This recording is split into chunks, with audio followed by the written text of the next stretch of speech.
Hello and welcome to you all as we have a conversation once again in South Wales Baptist Association. And today I am delighted to be joined by Simon Jennings, who is the pastor at Eden Church, and Paul James, who is a member of the church. And today we're going to be exploring a little bit about what has happened at Eden Church and through a ministry that Paul feels that God has placed on his heart. So Simon and Paul, welcome to you. Thank you for joining us. Thank you. Perhaps we could start with just asking you, you've been running a website called Why Follow Jesus 365, or done on Facebook. Could you tell us a little bit about what this is and start to tell us about how it came about? It's actually the title of a book. God had been telling me for some time, every time I was praying in church, I felt led to in normal, non-brainwashing, non-religious reasons, just talk to normal people about what the benefits of following Jesus are. So I didn't want to do it. One day I felt I had to be obedient, spoke to the pastor. But having started that book, I realized it was a waste. The mission is a real-time thing. Those reasons are valid today as they are next week or whenever the book gets published, and the book may never get published. So I started out on Facebook, and then it took off quite well. So we went to Instagram, and we're about to go to Twitter.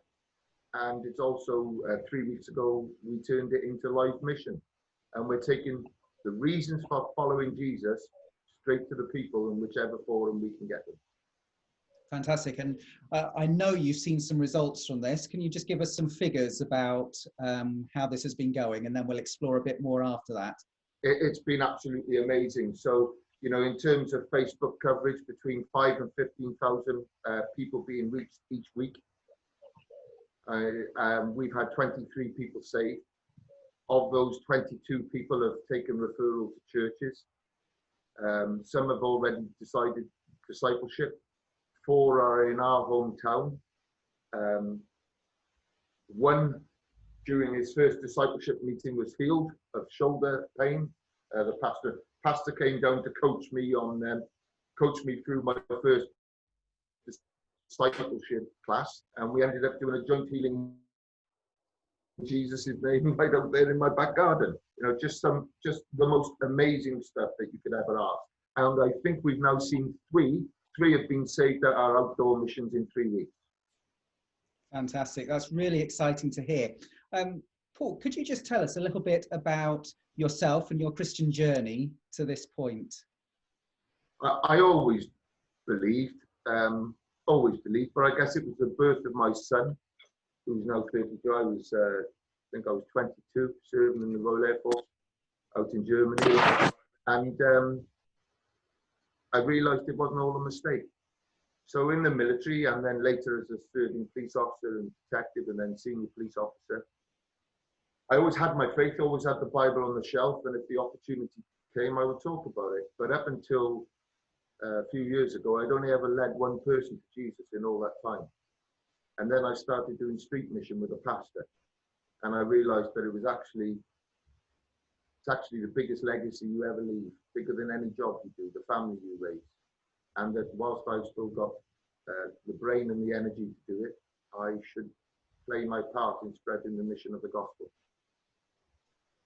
Fantastic. That's good. And so sharing Jesus, doing it in this way, how did you begin to come up with that concept?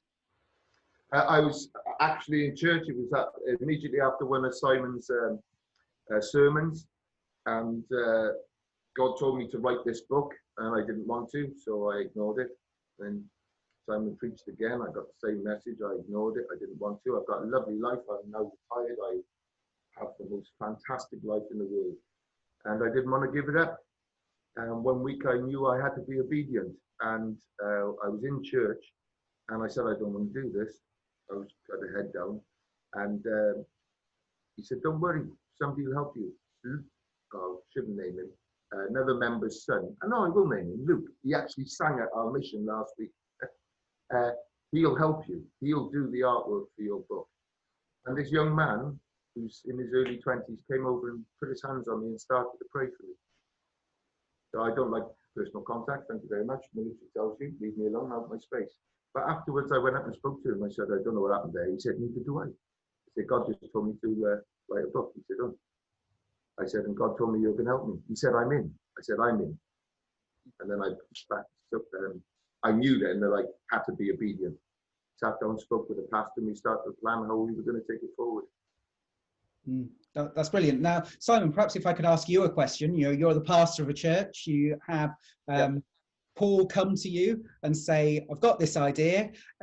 How do you work that through, and how did it come to be something that has grown to how it is, and how do you bring that into church life? Yeah, I think the concept can quite easily, it's almost like a Ron Steele moment. Why follow Jesus 365? 360 really good reasons, to be able to do that. And then we just started to think about the different ways in which we could get the message out. And obviously, Paul's focus was to write a book, but the discipline of doing that and meant that the content potentially could become available before the book was written. And so we started thinking about the different ways of doing that. And Facebook was an obvious choice to be able to do that. And so that's where it first sort of started. But I think the excitement for me, really, if I'm honest, Mark, is that one of the key areas that we've been praying about as a church is that of evangelism. We serve well in the community, and we've got work that is going on in other areas, but evangelism has always been a fairly weak area. And I think a lot of churches probably would recognize that. We were part of Mission to Wales with our association with New Wine Cymru, and so a number of our folk, including Paul, were involved and were mobilised out onto street mission, which was fantastic, and it was an amazing experience. And I think there's a huge legacy there that is continuing. And so we thought, actually, this is another thing that we can begin to engage with. And I think once we'd started to put things on Facebook and started getting responses, we saw how this might grow. Particularly given that we were in lockdown and probably more people were accessing Facebook than normal, and so. In discussions with Paul, and then subsequently discussions with our leadership team, we wanted to make sure that this was if you like, a missional vision that we were able to serve well. To be able to gather people around Paul, who is really the torchbearer with the mission. I mean, we share a common heart.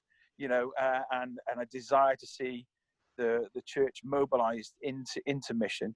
The leadership of Eden, and one of the main reasons that we formed Eden back in 2014 was with a missional intent in mind. And we hadn't quite, if we're honest, we hadn't quite bridged that gap. We'd had some success in some areas, but we hadn't quite got to where we wanted to be. And I think going through this period of time where we were pretty much reeling with trying to work out what's happening, this was almost like a blazing torch that came through for us. That actually yes, well, we can do mission online. This is serious. And when we started to get the responses coming back in, and when as a result of that, people came into a real confession of faith, it was just like, wow, we've just got to invest in this, and so that's what we're doing, and that's really where we are right now. But what's happened is, I mean, as a result of us getting to our 20th person coming to faith, Paul decided he came to me. He said, "Why don't we have a celebration? I know we can't have a church service, but we could we could just do a mission event on the cliff tops at Penarth, which is just literally around the corner from us both, and low key, as if we were a couple of buskers, but busking the gospel." And so we decided to do that, start that 3 weeks ago.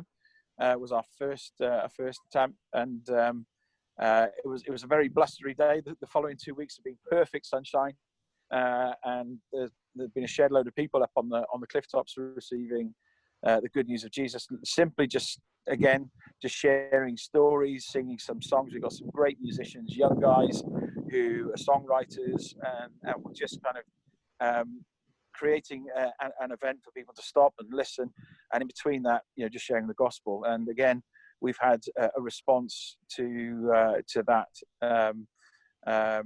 3 people so far. I think I'm right, Paul, and almost 4. I forgot. And right at the beginning, the pastor predicted, "Don't worry about numbers, you will forget." So the acid test for me was, if after 6 months nobody was saved, then this was not God's real will for me, and I should leave it alone. We had the first person saved, I think it was in week 2. Yeah. I'm at the point now where I'm going to have to go back through all the different processes and write down the names of the people who saved, because I can no longer remember how many. Yeah. And that's absolutely amazing and really exciting. I just wonder, Paul, could you give us some idea of the types of people who are engaging with you on Facebook? I know there's going to be a whole range of people, but if you just give us a couple of examples. Yeah, it's diverse, from the genuine agnostic with an open mind to the occult-focused anti who wants to shut down your page and complain about your posts, that will curse you by message, that will do everything they can to frustrate you. The haters tend to burn out after a couple of weeks, but the vast majority of people have been saved by the one line: "Are you over 18? And are you ready to follow Jesus?" Message us at Why Follow Jesus 365, and we will show you how. And that's how the majority of people have come to faith with this experience. And then we use the Message Wales script, the Mission Wales script, sorry. We use that script and we lead them to the Lord. We ask them to open up and we lead them through the sinner's prayer. And then we send them a booklet, a link to the Bible, a link to a daily audio Bible. We offer to put them in connection with a church near their postcode. And then we follow up and encourage them into discipleship. And so far, whether it's 23 or 26, only one person has said no. Yeah, that's brilliant. And I think one of the things that I love about the story, I mean, of course, I love the fact that people are being saved, but the fact that it's the idea of somebody in the church who's then been supported by the church has got on board with it, and together you've journeyed and seen new growth, and the desire of the church seems to be very much, let's see more people come to know Jesus, which is absolutely fantastic. It's funny because we've gone from a test page to me now administrating the church page, and Why Follow Jesus 365 is now the official mission page of the church I go to. And it's lovely. But the proof of the pudding is always in the final outcome. And the final outcome was just last Sunday. 3 young men from our church either sang songs, played the cajon, or get up and gave their testimony at our outdoor mission. That's the change that we need, because Simon and I have grey hair. These 3 young men, right, who are quite cool dudes, were up there giving their faith out on the cliff tops in the town they grew up living. Praise God. That's the result. That's amazing. If you were going to give a message, because we're putting this out across the association, if you were going to give a message to people in other churches, what would it be? It's what we're ordered to do. This is what we're called to do. And, and I understand, from having been in the police and in the military as a Christian, you have to keep it in tramlines in modern society. But when we're as the church, we have no tramlines. we're empowered to go out and do everything. If you told me 5 years ago when I started singing Christian songs in the local pub to see if I had the nerve to do it, that a few years later God would be using me to heal people during a discipleship class within 2 weeks of them being converted from absolutely anti-Jesus to sitting there asking for prayer. It's just gobsmacking powerful, awesome powerful. So just do it. I'd agree with Get that. out there. Do something. Get mobilized. There is a grace, I think, there's a grace upon the sharing of the gospel that when we don't do it, we don't receive.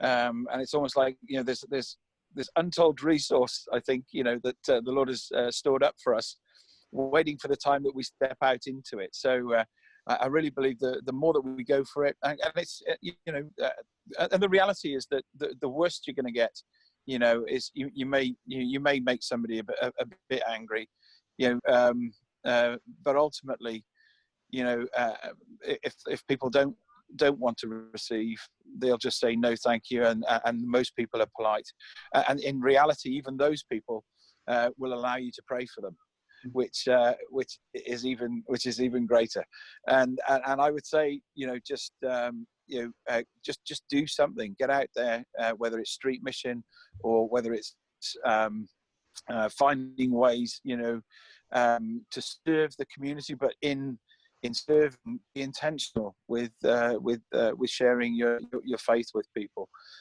Practice it. Mission to Wales was a great test bed for us. It gave us confidence. It gave us the structure to be able to share confidence. Just literally go up to somebody and be able to begin a conversation with them, and get over the huge fear factor. You'll always feel a bit nervous. That never goes, because absolutely, if we've got it all sorted and we've got no need for God, then something's wrong. So we're always going to be in the place of risk, but that's the place that God's provision is already given for us, and just waits for us to step into it. So go for it. Fantastic. Just to say a huge thank you to you both for coming and sharing something of the story today. We're really glad to have heard it. It's so encouraging to hear, and we pray God's blessing on you in the next period of time, that this is just the beginning of the story and you'll see many more lives given to Jesus, because he is the answer. Thank you so much both for this time. God bless you. And Thank you, Mark.